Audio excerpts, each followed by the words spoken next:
Was there ever any doubt that Resident Evil Requiem would end up as successful as it has? After launching last week following extensive praise from critics, currently an 88 Metascore based on a whopping 121 reviews, the return to Raccoon City didn't just surpass expectations, it blew them out of the water. The concurrent player count on Steam peaked at 344,214, which is currently the highest in the series. That's more than double that of RE4 Remake, and over triple that of Resident Evil Village. But wait, there's more. It's also the fourth biggest release from its developer on Steam ever, a far cry from Monster Hunter Wilds' peak, sure, yet consider their reception. While the latter has been plagued by numerous issues since launch, which have reflected in sales and user reviews over the past year, Resident Evil Requiem is currently rated overwhelmingly positive, with 96% of nearly 22,000 users giving it the thumbs up.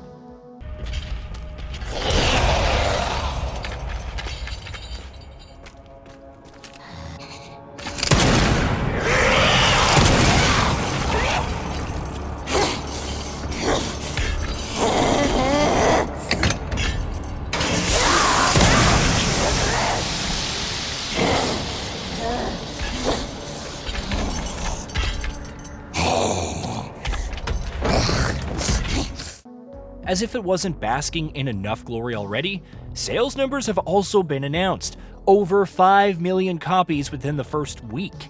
The record set by the infamous Resident Evil 6, which shipped 4.5 million in its first day, has somewhat been beaten, and the fact that it's confirmed sales is all the better.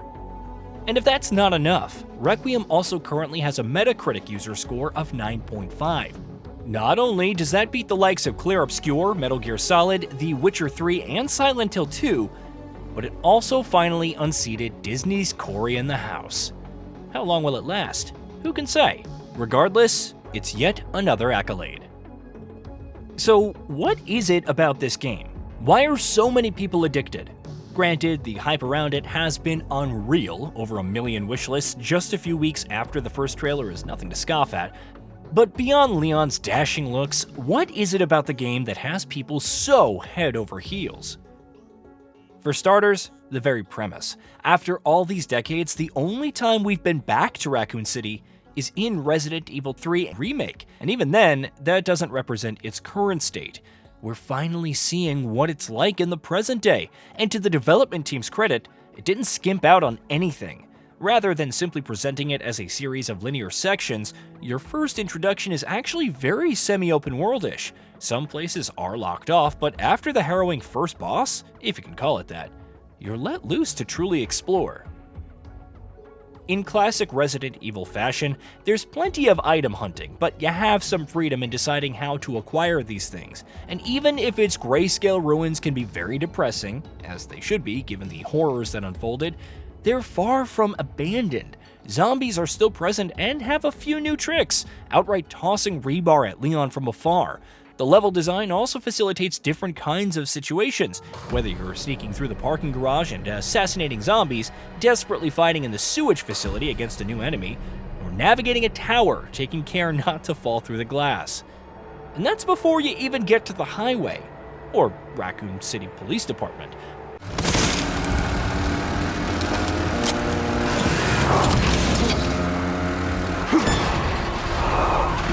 Pups could use more training.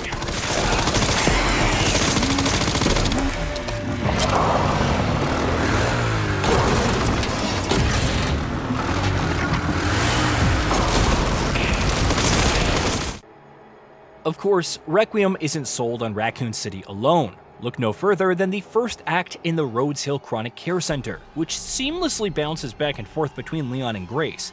It's not even a case of experiencing the classic survival horror in one section while going Chainsaw Massacre against zombies in another. Playing cautiously and avoiding fights with Grace is a tactical decision because, beyond conserving ammunition, you can be assured that Leon will take care of those enemies later.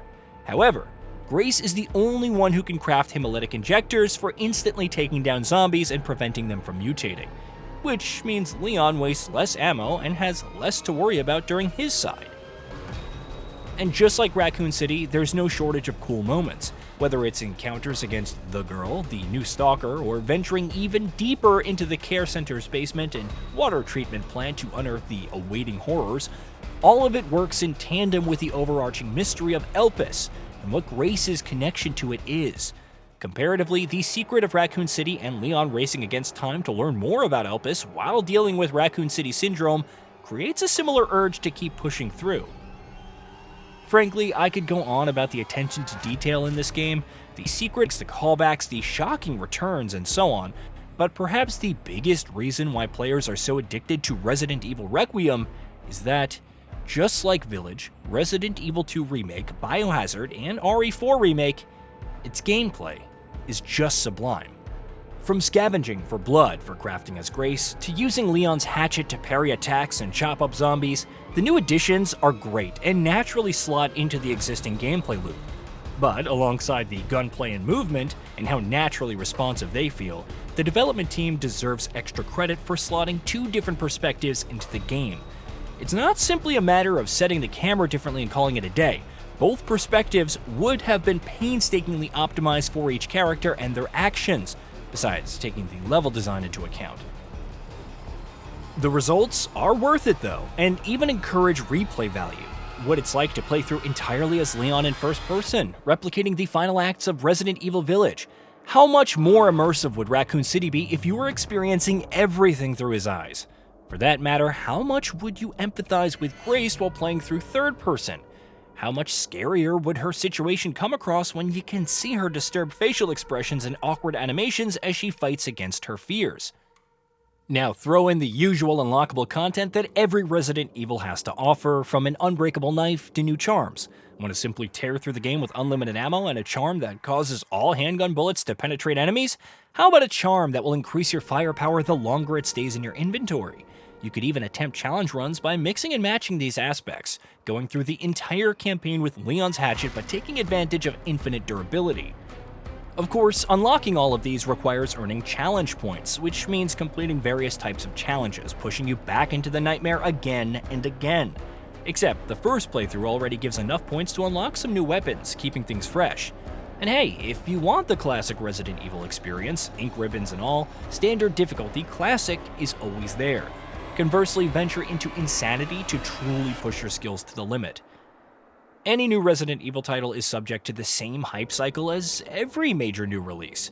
Over time, we'll move on to the next big thing, whether it's Crimson Desert, Saros, Pragmata, and so on. But those moments stay with us.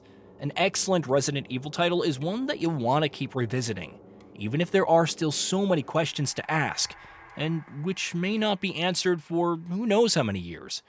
In that regard, Requiem is a fantastic addition to the series that will remain with us, even if we aren't always thinking about it. Not unlike Raccoon City syndrome, barring the horrifying symptoms, of course. Hey, did you know that we at GamingBolt upload new videos every day? Stick around, drop a like, subscribe, and hit that bell. And let us know what kind of content you'd like to see in the future with a comment below.